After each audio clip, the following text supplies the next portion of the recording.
Michael Bancroft. I'm the Orange County Board member, and I'm acting as chair tonight because we are missing our fearless leader, Brad Ferland, who is on vacation right now and will be joining us, if not already, by the internet. So first off, before we get started on the first item, I'd just like to, even though there's not too many folks from the public, there's still folks online. If board members, if we can just go around the room and quickly introduce ourselves. Martin Van Buren, Vermont, represent Rutland County. Hogan, Bennington County. Arnhem, Windsor County. Paul Patterson, Addison County. Michael Bancroft, Orange County. Brian Bailey, Washington County. David Dean, Wyndham County. Michael Colson, Essex County. Paul Noel, Orleans County.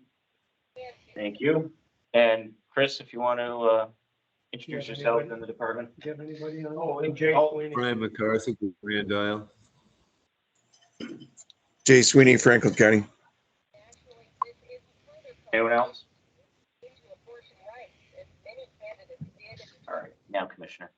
And I'm Christopher Herrick. I'm the Commissioner of the Department of Fish and Wildlife. We have some staff here tonight. Start in the back with the Colonel, and then we'll work our way around all the way over to Josh. All the warden service. Everybody, Sean Fowler, Major, Warden Service. Good evening, Mark Scott, Director of Wildlife. David Salzville, Program Manager for Wildlife Management Section. Saunders, Project Coordinator of Wildlife. Kim Royer, retired surveyor biologist, but working part-time. Important year. Getson, general counsel. Josh Morris, Public Information Officer. Thank you. And Allison, it looks like you joined us. If you could unmute and introduce yourself. Hi, Allison Frazier, Chittenden County Representative. And anyone who's tuning in online, if you can, please mute yourself. And when you're not speaking, please turn off your camera. That way the board members are the faces you see. Thank you. All right, so let's get into the first order of business. So approval of previous meeting minutes. That meeting was held here on March 15th. Hopefully everyone got the minutes and was able to review. Any corrections? And I didn't bring a copy of the computer. I did notice that Paul Noel's comment about use of drags on traps not listed. And so that needs to be added to the minutes. Just a question as to if it had been.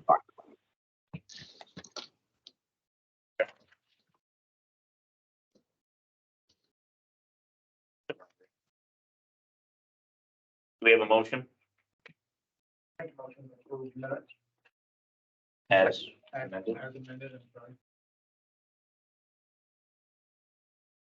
Two seconds. All those in favor signify by saying aye. Aye. Opposed? Want to say, I was there.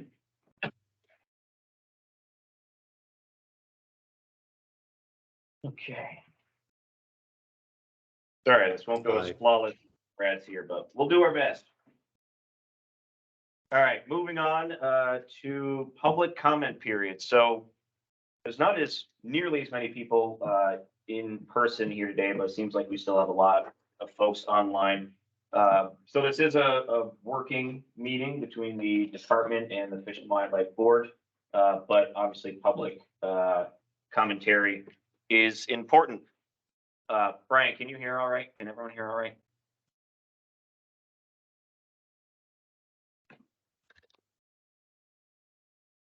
Move it up. So what we'll do is we'll first focus on the folks who are here in person to see if anyone has any public comments.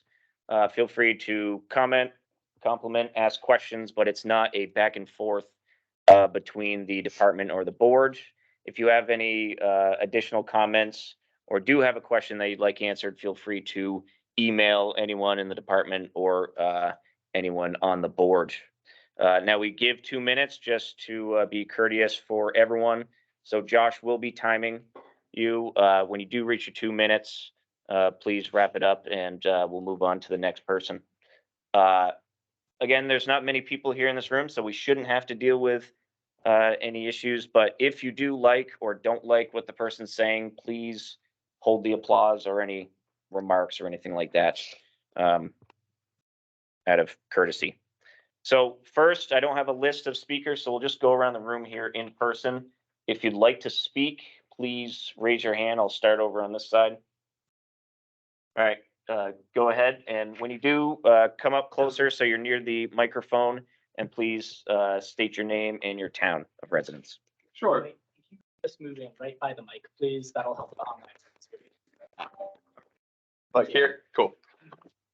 Good evening, Commissioner, members of the board, and members of the department. My name is Bob Galvin, and I live in Richmond, Vermont. I mentioned this at my first meeting attendance a few months ago, but I think it's worth restating that I have a master's degree in biology and have years of experience conducting wildlife research. I've worked with federal agencies like the U.S. Forest Service and state agencies such as the Kansas State Cooperative Fish and Wildlife Research Unit. I believe deeply in the ability of science to help address pressing questions we have about wildlife. That being said, I think there are very reasonable questions that wildlife advocates have about how science is being conducted in our state. To give one example, at last month's board meeting, a member of the department mentioned habitat protection as one of the roles that trapping plays in Vermont. However, in a 2022 email obtained from a public records request, another fish and wildlife biologist suggested that other than nutria trapping in the southern US, there really is no example of trapping being used to protect wildlife habitat in the United States. And there is, quote, certainly no such case here in Vermont, end quote. In another example, research and disease and population monitoring was listed as a rationale for trapping in Vermont. In the same 2022 public records request email, the same fish and wildlife biologist says that disease management isn't a rationale that the department uses for trapping, or at least shouldn't be used by the department.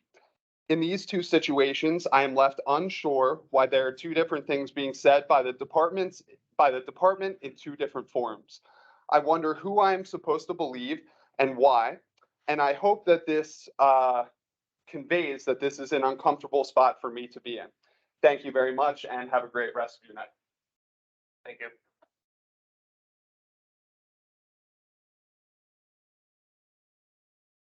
Annie Smith, Westminster.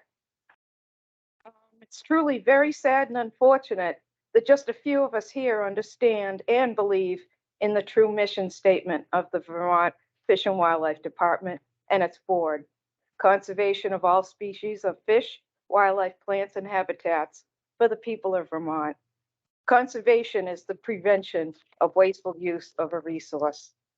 Killing moose to lower the tick population is not conservation. Uncontrolled hound hunting of bears and coyotes with GPS collars is not conservation. Trapping indiscriminately, terrorizing and killing animals is not conservation. And shooting coyotes 365 days is not conservation. Luckily, more and more citizens of Vermont and just legislators are understanding the work of the Fish and Wildlife Department has gone terribly wrong, if it ever was on point in the first place, and are willing to fight for the animals you are supposed to protect. You have fooled yourself that your methods are sound and productive, but traumatizing and killing animals you claim to love is all you seem to promote. We will fight for the change necessary to change the way the Vermont Fish and Wildlife Department and its board operates until there is no need to fight. Thank you. Around the room. Else. So who do we have? So anyone online, if you could please, raise your hand, with the little raise the hand function. Josh will have you unmute. You'll have 2 minutes.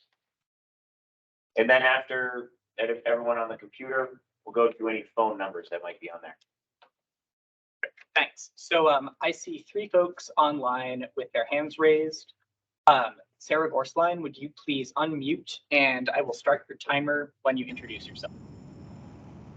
Hello, everyone. Can you hear me all right? Yes, we can. Okay, great. Hi, everyone. Sarah Gorsline here. I'm in Grand Isle, and as many of you know, I also work with Project Coyote. I am testifying tonight in support of Vermont Coyote Coalition's petition for a coyote hunting season, which was submitted almost a year ago in March. I'm not sure why that petition has not yet been brought up by this board or discussed, but I look forward to that petition being under discussion. My understanding is that Commissioner Herrick himself and also biologist Kim Royer in the past have spoken in support of a coyote hunting season. I also wanted to suggest that night hunting of coyotes should be limited, given the concerns regarding wolves and coyotes being mixed up currently in Vermont. And based on the petition also of Northeast Wolf Recovery Alliance, which I'm also speaking in support of, especially the aspect of that petition which asks for Northeast Wolf Recovery Alliance to actually be an active partner in developing the 2025 Wildlife Action Plan of this board. As Commissioner Herrick noted in the last meeting on March 15th, this department has incredibly qualified biologists and scientists working for it, who I highly respect their understanding and knowledge of this wildlife. I look forward to seeing those scientists, especially those who are newly hired, including Bree and other scientists coming up in the department. I look forward to seeing them actually implement the current science behind wildlife practices and also to guide the board in its policy in that regard. So thank you for the chance to speak tonight, and I look forward to following this discussion around the canid petitions, particularly in front of this board. And I'm looking forward to hopefully seeing some progress on a coyote hunting season, which so far we haven't heard much about from this department in the last year. Thank you. Renee Secor, you're our next person on the list. Awesome, thank you. Can you hear me? If you can speak up a bit, that would be great. I'll try to get close to my mic. So good evening. Thank you for the opportunity to testify this evening. My name is Renee Secor, and I am the Carnivore Conservation Advocate for Project Coyote and the Rewilding Institute. Speaking to you today on behalf of our Vermont members, as well as the Northeast Wolf Recovery Alliance, including our Vermont affiliate groups, who have a current petition before the board that should be, I believe, addressed this evening. And the main concern of our petition is the inevitability for wolves to be dispersing into Vermont and the current lack of hunting regulations and reporting requirements that exist for all wild canids, wolves, and eastern coyotes. So in order to reach a middle ground, we've laid out a framework, in order to reach a middle ground between complete protections for all wild canids and current regulations that exist with an open coyote season. We've laid out a framework for the department to amend its regulations to institute protective procedures to establish a limited hunting season, and we support the efforts of the Vermont Coyote Coexistence Coalition, and a requirement that hunters check in canids that are killed so we can start to collect needed data on the numbers, sizes, and characteristics of canids being killed in Vermont, and then begin to take DNA analysis of these animals to help collect critical data to identify if wolves are being taken. And I just will reiterate that this is something that was outlined in the department's 2015 State Wildlife Action Plan. So we believe that our petition would help you in implementing what's already been outlined in your action plan.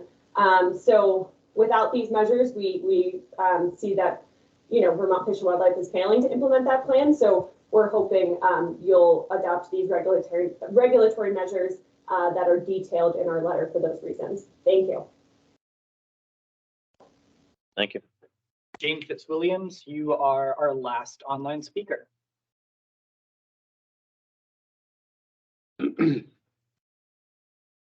Hear me? Jane. Yep, you're unmuted. Okay, great. I'm Jane Fitzwilliam, representing the Vermont Coyote Coexistence Coalition. And we were extremely disappointed to see that our petition for a season on coyotes was denied without discussion on the slides from the March 15th meeting. We're concerned that this petition, submitted over a year ago in March, will be subjugated to the virtual trash, as was the 2019 similar petition from Vermont Law School.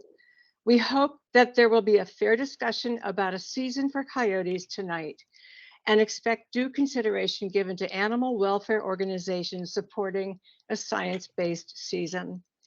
Enshrining fringe hunting practices such as hounding and hunting coyotes over bait with an AR-15, 365 days a year, night and day, harms not only individual animals, but also Vermont's ecosystems and their benefits to humans. We're surprised that you aren't more concerned about how this harms the image of hunting in general. Fish and Wildlife's undemocratic behavior betrays its role as a representative of all citizens.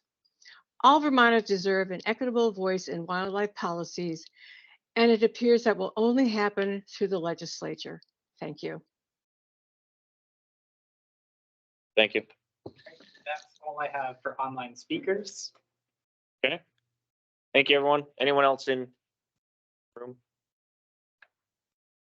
All right. Thank you again, everyone.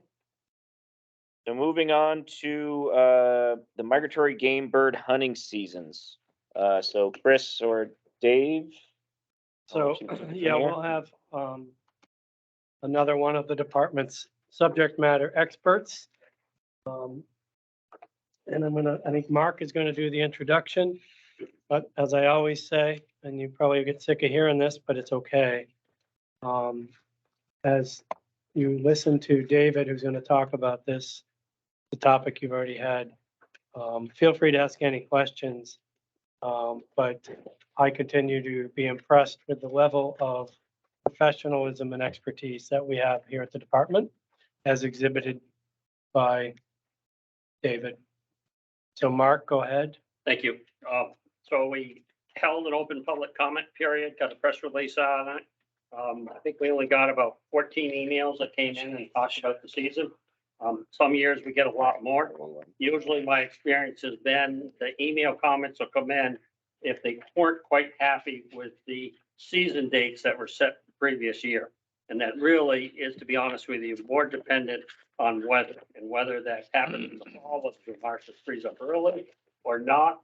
Also dependent upon the food sources that we see in the fall. That's dependent on our summer weather.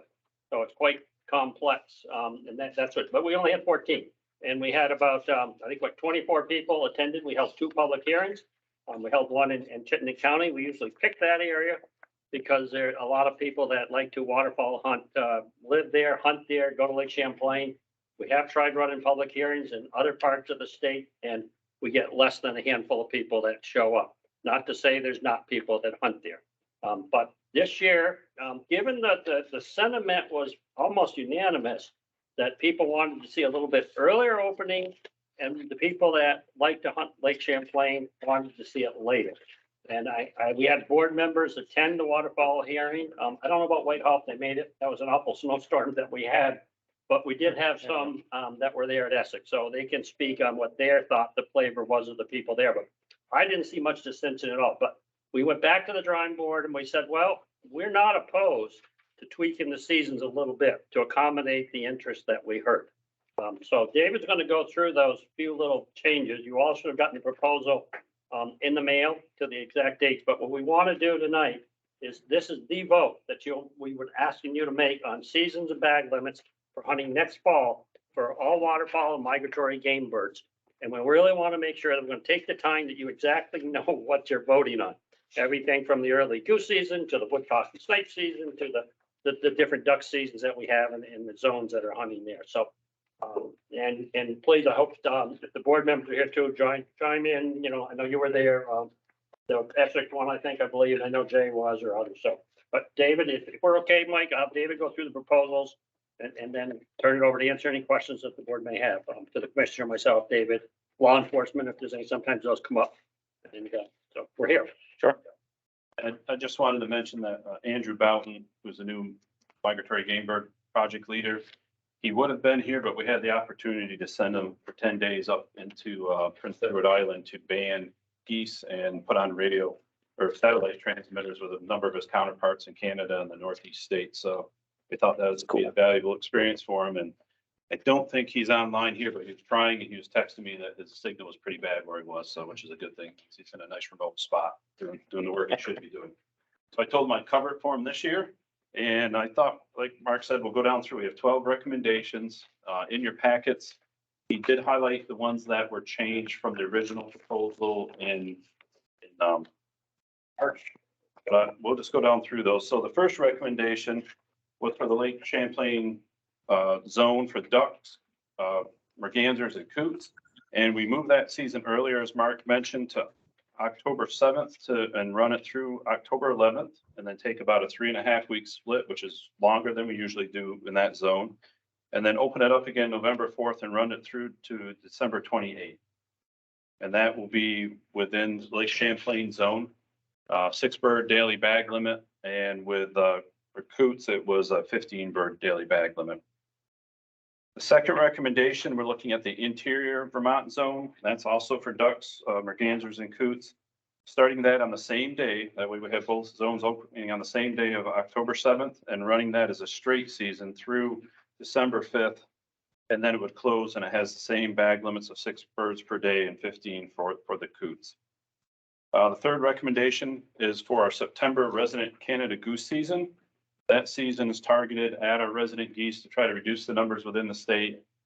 And even regionally, all the states are running seasons at that time. But our proposal, and this did not change, was to run it from September 1 to September 25 with an 8 bird daily bag limit. And we spoke to New Hampshire and they're proposing the same dates with a 5 bird daily bag limit. And then moving on to the fourth recommendation, it's the Lake Champlain and interior zones for migrant Canada geese. So this is a separate population of Atlantic population coming out of the Angava Peninsula. And that season would propose to open on October 4th, running it straight through November 27th, the 3 bird daily bag limit. And that season, as you remember from last meeting, was increased from previous years because the populations have increased. I'm sorry, what did I say? Okay. September? No, you said October 14th. October 14th, yes. We can't open that season until October 10th by the federal framework. So I'm sorry about that, October 14th. Recommendation number 5 is for the snow goose season within the Lake Champlain and interior zone. That one is proposed to run from October 1st through December 31st, and then open again on February 24th and run through March 10th of 2024.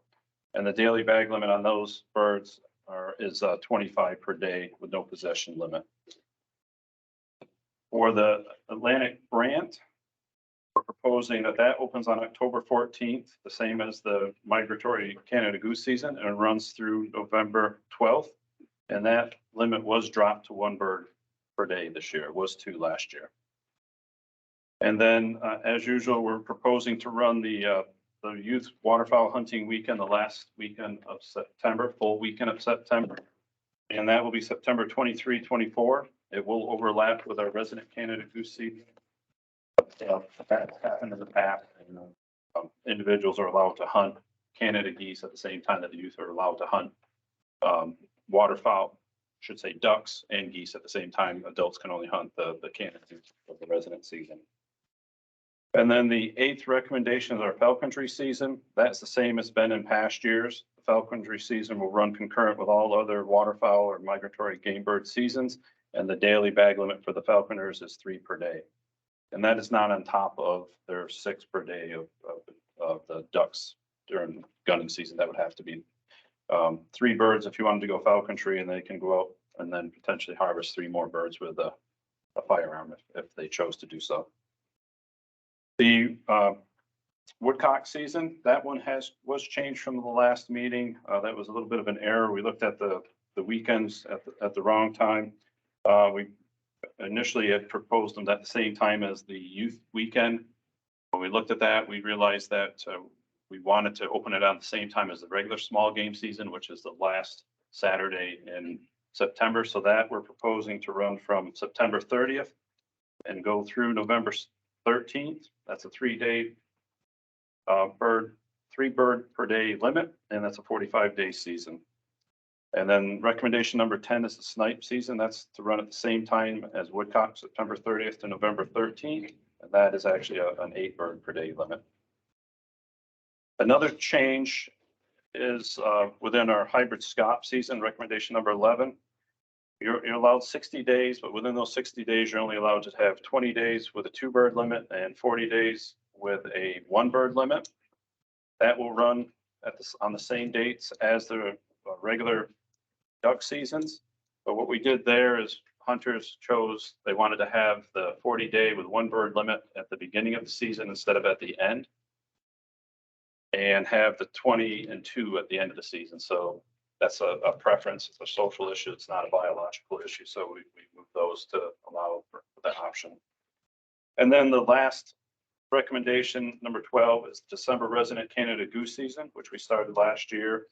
And that we're proposing that runs from December 1st, 2023 through January 6th of 2024 with a daily bag limit of 5. And that will fulfill between the resident season, the migrant season, and then the second, basically, resident season for Canada geese. That covers 107 days that's allowed under the federal. Those are the 12 recommendations. And as I said, there were I believe 5 of them that had slight changes from what was presented.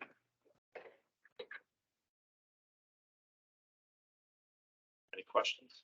Well, so again, just in case anyone missed any of your waterfowl presentations, so the federal government gives us these guidelines based on the science of what waterfowl we can hunt, what the limits should be, what the season should kind of be.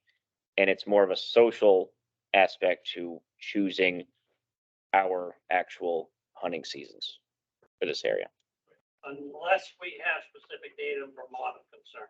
We can be more restrictive. We were there at one point in the 80s with wood ducks nesting in the state. So we were generally recommending more conservative seasons than they were having in other states in the flyway. But we're not there now. What they do is it's called the federal framework. So there's an outside dates which you can work within, limits that you can work within, and you can be more restrictive. I got a question about kind of a side issue about woodcock.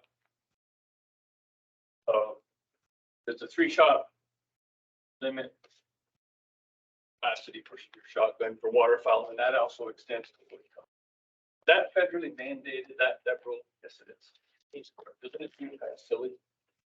Well, it's your woodcock. If you've been out there, you're generally not going to get 3 shots. Exactly. Anyways, but it's there as a conservation measure so that you don't have excessive firing at birds. And it really historically was when they used to have a lot of the market hunting that occurred, and it's conservation measure.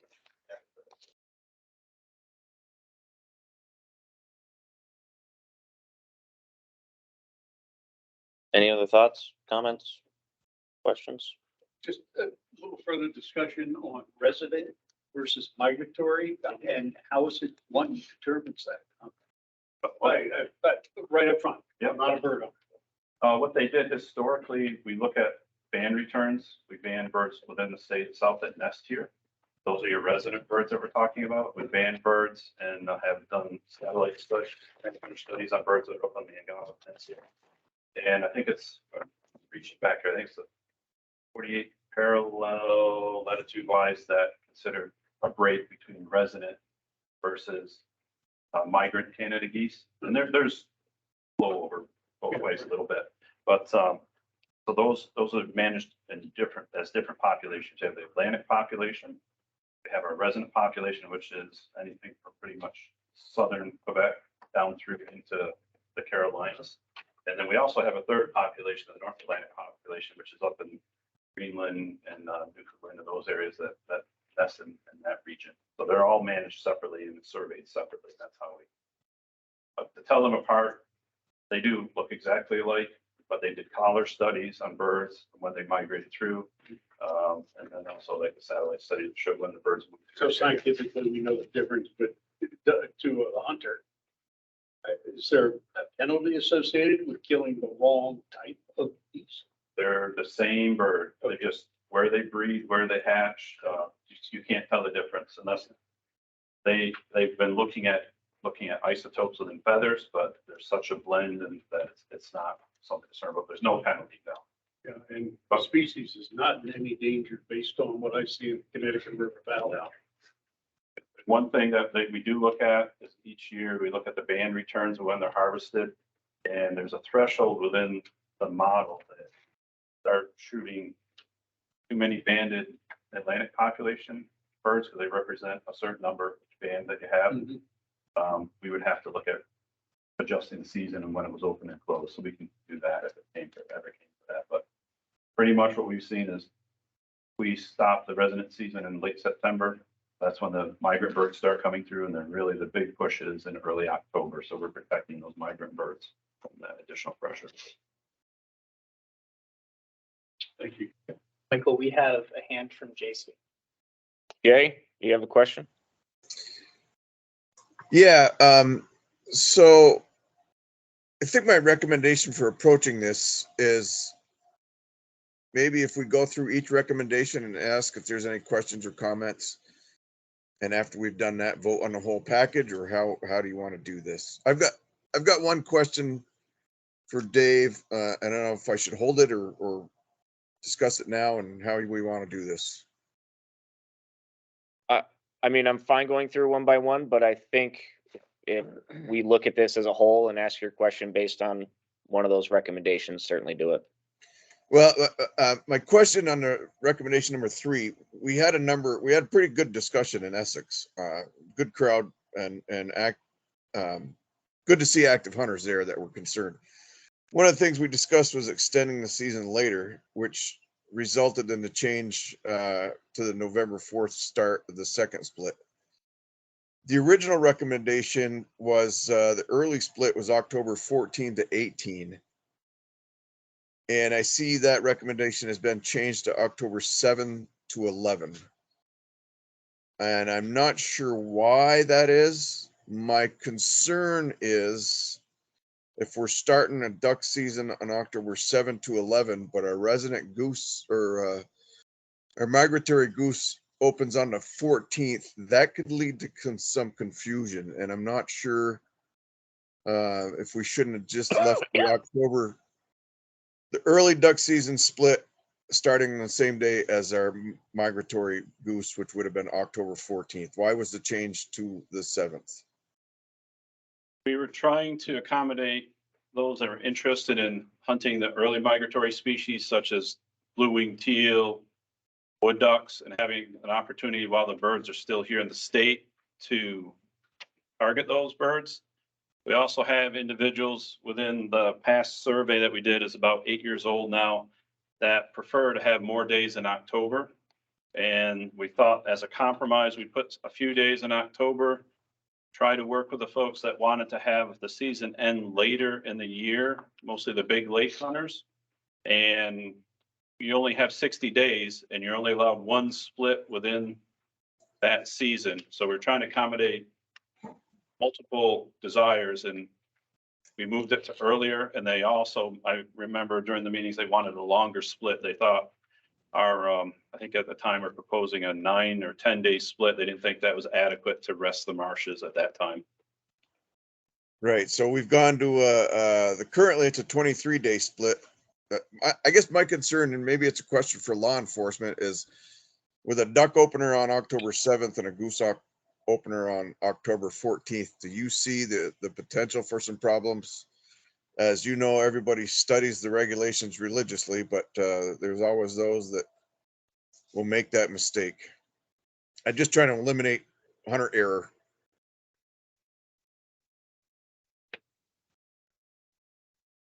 I mean, from a law enforcement perspective, I don't know that it makes a whole lot of difference. We've overlapped youth weekend with resident goose season.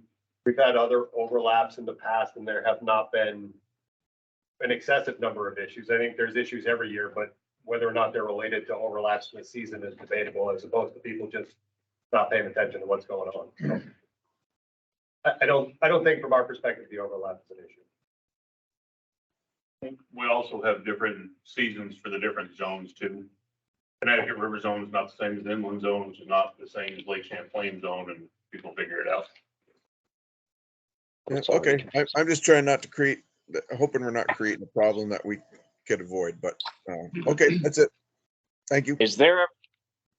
Thank you, Jay. Is there ever an identification issue between a goose and a duck? I mean, as a non-bird hunter, I can, okay. There are among ducks. The wardens have other issues. Yes, for sure.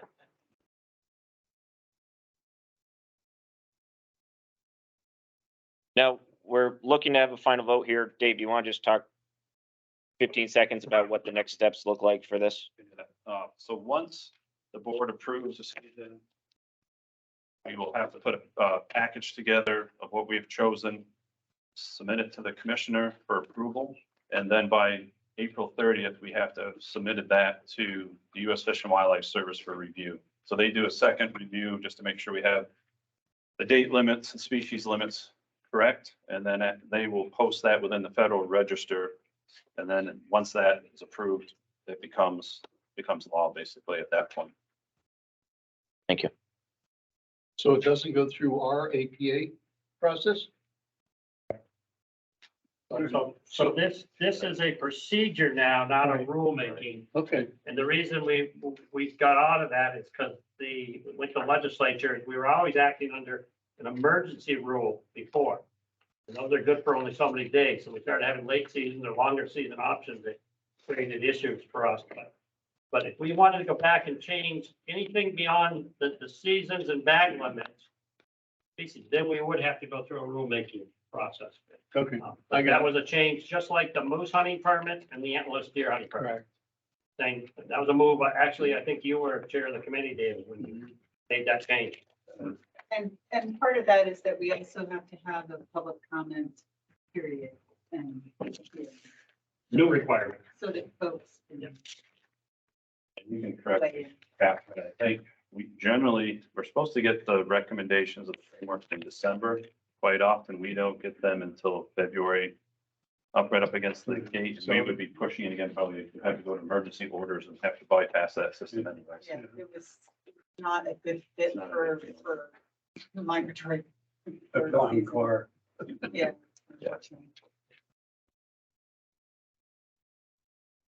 Thank you, David.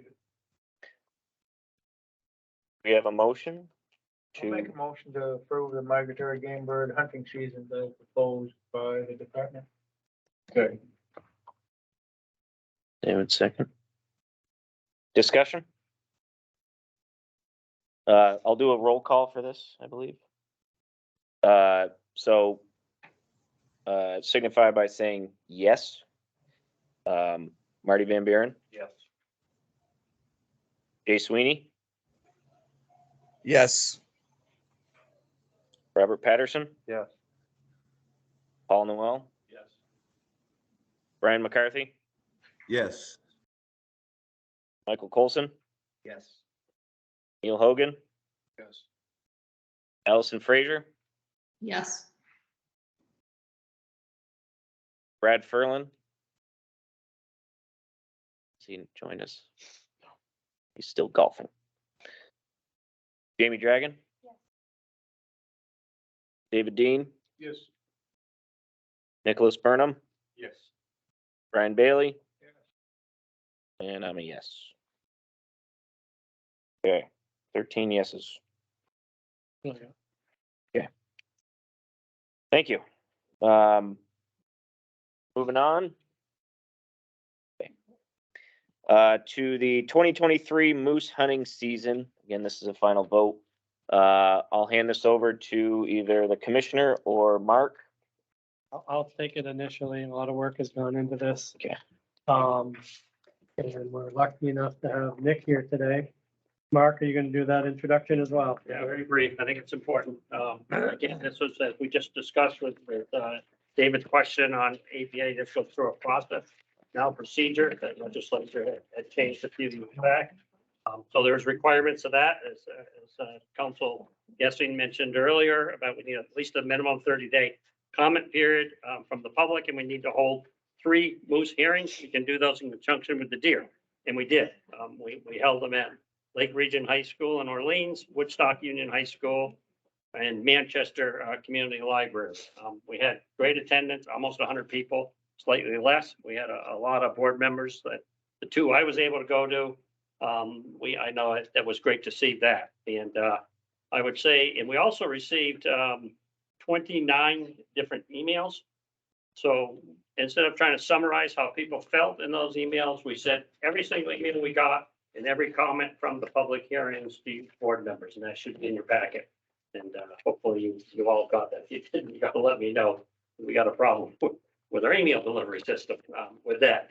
But I would say the comments that I heard from attending the 2 public hearings and then looking at all the emails and reviewing those closely, kind of tracked what we've seen the last couple of years. People who attend the public hearings in person seem to really catch on and learn a lot more about the relationship when it comes to managing moose, between moose health management and the winter ticks. And I can say that quite confidently, especially, and I think board members could probably echo that, from when people get together, look at these questions or comments, and even after Nick's presentation, but we came back afterwards. We stayed there as long as we need to answer people's questions so that they understood that relationship. I'll admit it's a little bit counterintuitive at first, but I think we're in a good place. So what I'd like to do, and if there's any questions on this, happy to answer them from either law enforcement perspective, myself or Nick, is if Nick, if you can give the proposal there, you also got the package. We didn't get any information from any of this public process or any data that led us to believe we need to change our original proposal to you. So again, it's important that you know exactly what you're voting on. So I don't know if you got that slide, Nick, or you can go through that. You presented at every hearing, so. A lot. Yeah, so I mean, same proposal we brought up the first time, 180 permits, up from 100 the last 2 years. This is the full breakdown. So there will be 20 permits in the archery season, which is the first 7 days of October. Those are all either sex permits.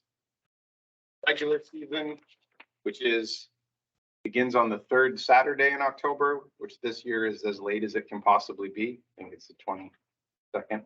Starts on here. 100 and technically 154 permits for that season specifically. 100 of those will be antlerless only. So that gets us the number of cows we need to have harvested to actually achieve our population goals. 3 auction permits, those are set by statute.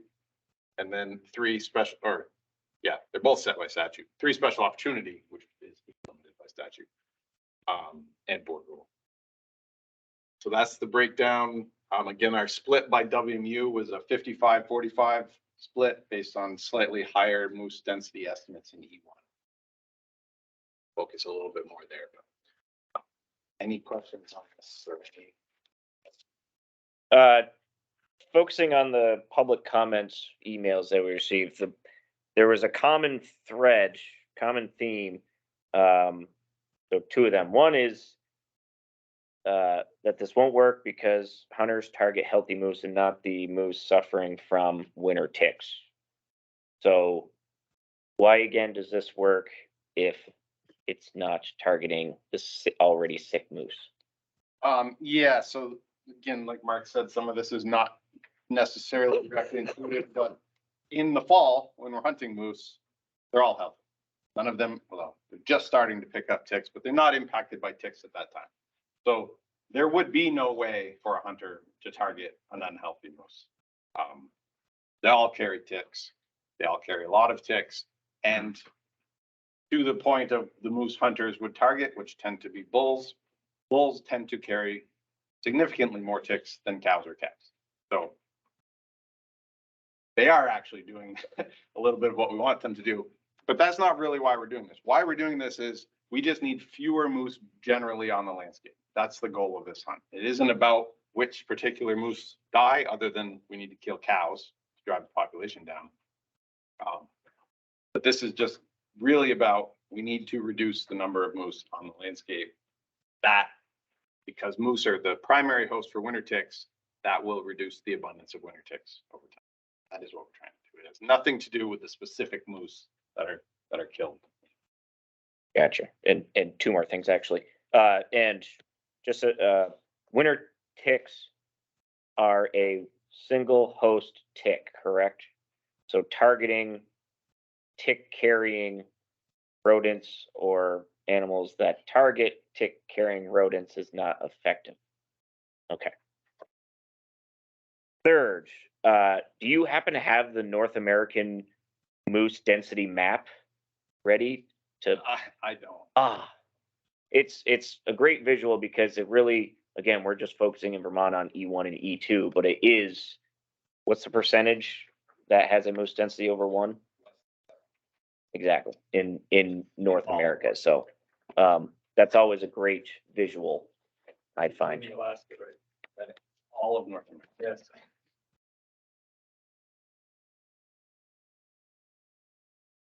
What happened to the moose herd if we didn't hunt moose at all? In E, I mean, most of Vermont, we're not hunting moose, but in E, based on what we can tell right now, population would probably increase a little bit. At some point in increasing, that they're going to carry even more ticks, and that would stabilize them at some point. I don't know how much higher that would be. Based on what's going on in New Hampshire and Maine, it probably wouldn't be a whole lot higher than they're at now. Maybe 2.5 moose per square mile. But based on what we can see now, we'd likely see a little bit of an increase in moose numbers. And they'd probably stay there for a while, but the problem is they would stay unhealthy for the foreseeable future. Have sickly moose. Can you reiterate why you're targeting killing more calves or cows than bulls this year? So generally, what we're really targeting is a roughly even harvest of bulls and cows. Based on historic success rates, it predicts slightly more cows than bulls, but I doubt we'll actually achieve 50%. We could, but probably a little lower. So we're trying to just get an even harvest. We need to harvest a certain number of cows to actually reach our population targets of reducing moose numbers. The reason we don't want to harvest more bulls is we don't really want to put a lot of pressure on that portion of the population, the bulls. We already have pretty good pressure on it.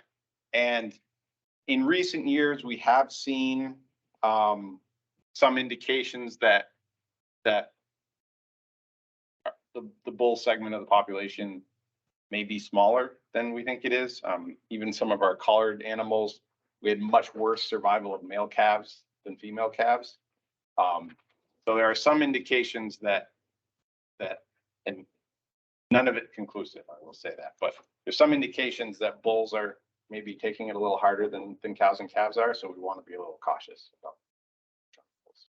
I only ask that because from personal experience, being out in the woods and seeing the population of bulls versus cows, it seems like there's a decline in the cow population than in the bulls. So especially in the past 3 years. Part of that is when you're out in the fall and during the rut, bulls are far more active. So hunters see more bulls if you have I'm cameras talking out that about time of year. even now, like during winter, and even seeing a decline in the calf prints. I mean, calves are going to vary a lot from year to year based on mostly tick impacts. Based on all of the hard data we actually have, I'm more concerned about the bulls. We have little indication the cow portion of the population. Just hypothetically speaking, if we do have a higher number of cow harvest than bull harvest this year, and say it's 75 where you're hoping to see 40 or 50, what is that going to do to the herd in the next coming years?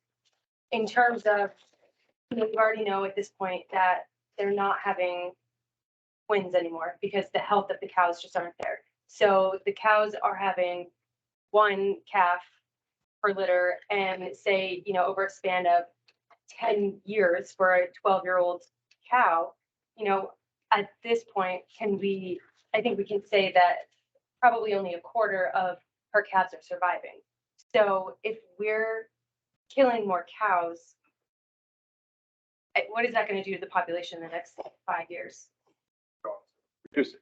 That's what we're trying to do. Right, but is it going to reduce it more drastically than you're hoping to? If we kill more than we are planning on, then it will decline quicker than predicted.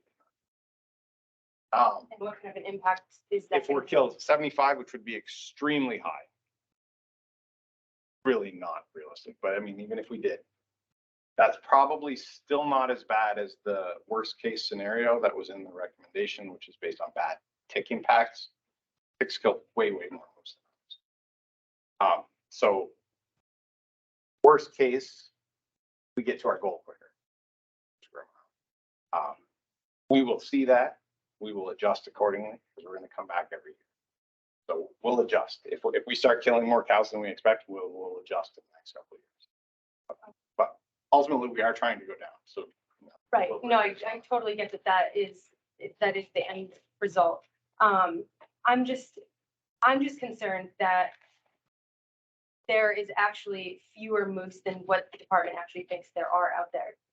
Just that given personal experience being out there hunting, snowshoeing, snowmobiling, and just seeing a decline in the population more so than usual. yeah, I mean, that's, people have personal experience. We can't base our management, this, you can't base it based on all the data we have. So We're pretty confident. another question. Because you haven't been collaring the moose and doing studies over the last couple of years, you're basing the numbers off of the surveys from hunters at the end of the year. So what if the same hunters are seeing, or those hunters are seeing the same 10 moose? That's all. Is there any way of doing some sort of aerial surveillance with infrared to see? I mean, again, I understand that's We could, money. we could, it's a price tag. Yeah. Yeah, but that's, So it would be, we'd have to hire one less biologist full year to cost to do the survey. Sorry, Nick, I gotta That's go. the decision. I have to get involved with the staff. Dick would probably love us to survey every year. But I Sorry, I'm also got- totally grilling you right now. but in an ideal world, we'd love to do that. But importantly, that's what the hunter sighting rate survey is based on. We did aerial surveys. We came up with actual moose density estimates from those, and we related that to sighting rates from deer hunters. We can't fly every year, but we can get deer hunter sighting rates real easy every year. So yes, at some point in the near future, we are going to need to actually calibrate that model again because it's been almost 10 years now since we last did it. But we have no reason to believe it's not accurate. The other real important part in how coming up with our numbers is we have somewhere between 30 and 40 collared or ear tagged cow moose still out there in E. Over the last 2 years, when hunters have killed 50 moose, only 2 of them were collared. That is a really good indicator of how many. It's not perfect. I wouldn't hang my hat on that alone, but that actually is right in line with the number of cows we can grow. So that harvest rate of collared animals is actually really useful to us.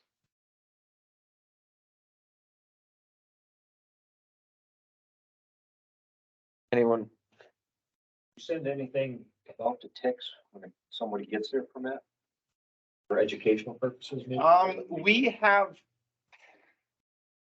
We haven't in the last few years sent anything to hunters. We're really trying to limit the amount of information we send to them because, quite frankly, most of them don't read it. And there's certain things we really want them. And ticks are not that important to their hunt and to that process. We haven't, but it is something I go back and forth on constantly, whether we should or not.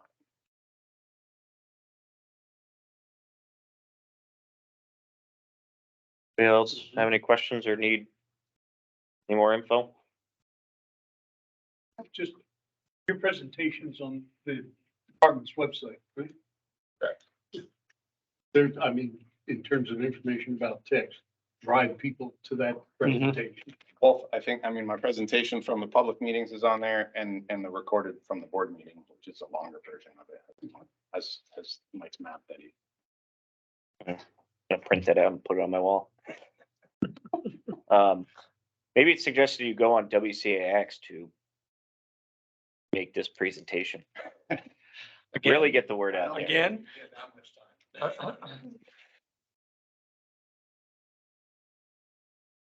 All right. Well, thank you, Nick. So we're looking at the entire moose hunting recommendation. We have a motion.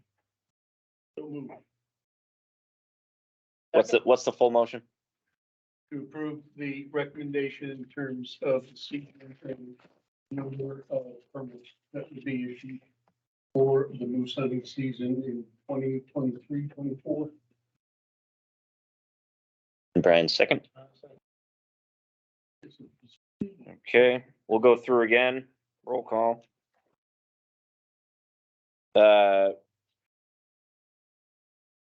You approve, signify by saying yes. Marty Van Buren. Yes. Jay Sweeney. Yes. Robert Patterson. Yes. Paul Noel. Yes. Am I saying your last name right? Yes.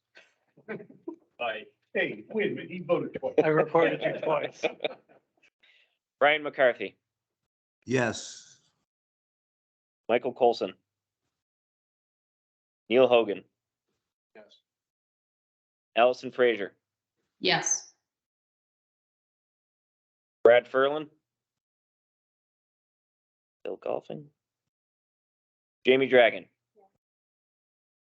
David Dean. Yes. Nick Burnham. Brian Bailey. Yes.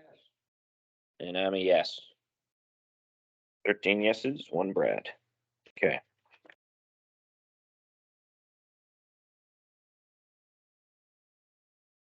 That passes. All right, how are we doing on time? Is it your dinner time, Mark? Yeah. You're the call, you're the running the show. All right, why don't we take a 15-minute, 20-minute break? Just a reminder for folks that the mics, I believe, are still hot. Not sure if it's recording, but they are still on during this time. So we will come back at 6:15.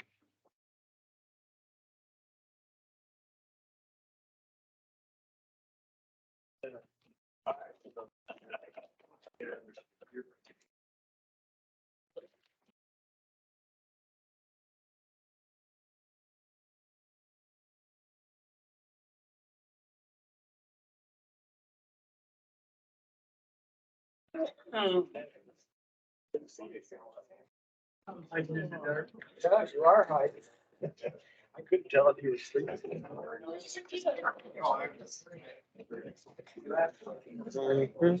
Just a busy time. Did you get Jamie? Did you get? Yeah, had to. But your focus was. Yeah, it was the nose. So just gonna give him another year. Grilled again next year. Next year, we might be so. No, I understand. Yeah, it just seems to be was out there. So. Where do you think is that based on? Yeah. I said that was great.